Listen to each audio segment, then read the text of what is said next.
하루에도 몇 번씩 울리는 모르는 번호, 쌓여만 가는 독촉 문자, 정말 지긋지긋하시죠? 이 끊임없는 빚 독촉의 압박감 속에서 하루하루가 정말 전쟁 같을 텐데요. 오늘은 이 끔찍한 추심을 법적으로 그리고 완전히 멈출 수 있는 개인회생 제도에 대해 이야기해 보려고 합니다. 특히 그 핵심 무기인 금지 명령에 대해서 아주 깊게 파고들어 볼 겁니다. 자, 그래서 가장 궁금한 질문. 개인회생 신청서만 내면 마법처럼 바로 오늘 이 모든 독촉이 싹 멈추는 건가요? 이게 제일 궁금하실 거예요. 결론부터 딱 말씀드릴게요. 아쉽지만 정답은 아니어에 가깝습니다. 하지만 그렇다고 희망을 버리긴 일러요. 방법은 분명히 있습니다. 모르는 번호로 전화만 와도 심장이 쿵 내려앉고 우편함 열어보기가 두려운 그 기분, 이건 정말 겪어보지 않은 사람은 절대 모르죠. 이 공포, 이 숨막히는 상황을 멈추기 위해서 법원이 특별한 장치를 마련해뒀습니다. 자, 그럼 본격적으로 그 장치가 뭔지 한번 보죠. 법원이 채무자인 여러분을 보호하기 위해 내려주는 아주 강력한 보호막이 있거든요. 바로 금지 명령이라는 겁니다. 저는 이걸 채권자들의 무차별 공격을 막아주는 말 그대로 법적인 방패라고 불러요. 금지 명령이 뭐냐면요, 법원이 모든 채권자한테 보내는 아주 강력한 경고장 같은 거예요. 자, 지금부터 이 사람한테 전화, 문자, 방문 그 어떤 방식으로도 돈 갚으라고 하지 마시오, 이렇게 딱 명령을 내리는 거죠. 정말 강력한 법적 조치입니다. 근데 여기서 진짜 중요한 게 있어요. 개인회생 신청서를 법원에 딱 냈다고 해서 이 방패가 바로 짠 하고 생기는 게 아니라는 겁니다. 법원이 서류를 꼼꼼히 보고 좋아, 이 사람에겐 방패를 줘야겠군 하고 결정하기까지 아주 중요한 대기 시간이라는 게 존재합니다. 그러면 법원은 이 대기 시간 동안 도대체 뭘 볼까요? 여러분의 그 절박한 사정? 그 공포심을 들여다볼까요? 아니요, 법원은 굉장히 냉정한 계산기처럼 움직입니다.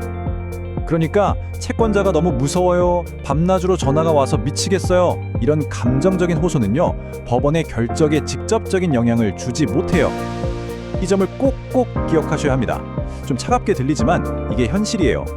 그럼 법원이 쓰는 계산법은 뭘까요?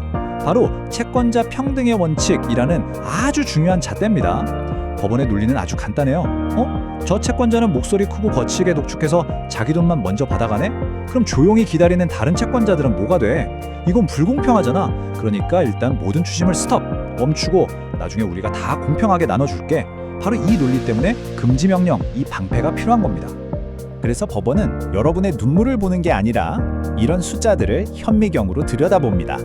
채권자 목록에 빠진 곳은 없는지, 대출은 언제 받았는지, 특히 신청하기 바로 직전 한 1, 2, 3개월 사이에 대출이 확 몰려있지는 않은지, 이런 걸 아주 날카롭게 봐요. 만약 최근 대출이 너무 많다? 그럼 법원은 이 사람 돈 빌리자마자 갚을 생각도 안 하고 바로 회생 신청하는 거 아니야? 이렇게 의심하면서 방패 주기를 망설이게 되는 거죠. 자, 이 모든 걸 종합해보면 금지 명령은 그냥 신청만 하면 당연히 받는 권리가 아니라는 걸 알 수 있죠. 이 방패를 줄지 말지는 전적으로 판사의 재량에 달려 있고요. 그래서 때로는 거절당할 수도 있습니다. 그럼 어떤 경우에 금지 명령이 기각될까요? 일종의 스모킹권 같은 게 있는데요. 대표적으로 예전에 개인 회생을 하다가 실패한 경험이 있거나 전체 빚의 대부분이 정말 최근 몇 달 사이에 생긴 빚일 경우에요. 이럴 때 법원은 아직 진정성이 좀 부족해 보이니 빚 독촉의 고통을 좀 더 겪으면서 반성해보세요 라는 좀 무서운 메시지와 함께 방패를 안 내줄 수도 있습니다. 그리고 여기서 진짜 중요한 거 하나 더. 사실 법원의 방패는 종류가 하나가 아니에요. 우리가 지금까지 얘기한 금지 명령은 앞으로 날아올 화살, 그러니까 전화나 문자 같은 새로운 독촉을 막는 방패예요. 그런데 만약 이미 화살이 날아와서 내 몸에 박혔다면요? 예를 들어 이미 내 월급이나 통장에 압류가 들어왔다면 어떡하죠? 그럴 때 필요한 게 바로 두 번째 방패, 중지 명령입니다. 이건 이미 진행 중인 압류를 일시 정지시키는 방패죠. 이 두 가지를 구분하는 거 굉장히 중요합니다. 이 방패를 얼마나 빨리 손에 쥐느냐, 이것도 정말 생존의 문제거든요. 실제로 법원마다 속도 차이가 엄청나요. 서울회생법원 같은 경우는 서류 접수하고 3일에서 5일이면 금지 명령이 나오기도 해요. 그런데 다른 지방법원들은 한 달 가까이 걸리는 곳도 수두룩합니다. 한번 상상해 보세요. 그 한 달이라는 시간 동안 모든 빚독촉을 맨몸으로 견뎌야 한다는 뜻이에요. 정말 끔찍하죠? 자, 좋습니다. 그럼 이 소중한 방패를 안전하게 얻고 또 지켜내려면 우리는 뭘 어떻게 해야 할까요? 지금부터가 진짜 실전입니다. 여러분이 반드시 지켜야 할 행동 규칙들을 알려드릴게요. 첫째, 편파 변제는 절대 하시면 안 됩니다. 너무 무섭다고 해서 독촉 제일 심하게 하는 채권자한테만 몰래 돈을 갚잖아요. 법원은 이걸 다른 채권자들을 속이는 사해 행위라고 보고 사건 전체를 기각시켜 버릴 수도 있어요. 둘째, 금지 명령이 채권자에게 전달된 이소에 오는 모든 독촉은 불법입니다.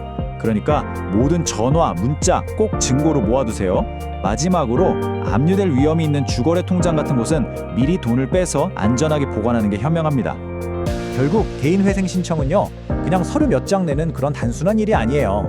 법원이 어떻게 생각하는지 그 논리를 이해하고 내 상황이 이 방패를 받을 자격이 충분하다는 걸 숫자로 증명해내는 아주 치밀한 전략 싸움입니다. 이걸 꼭 기억하세요. 전략 없이 무작정 신청하는 건 깨진 방패를 들고 전쟁터에 나가는 것과 똑같습니다.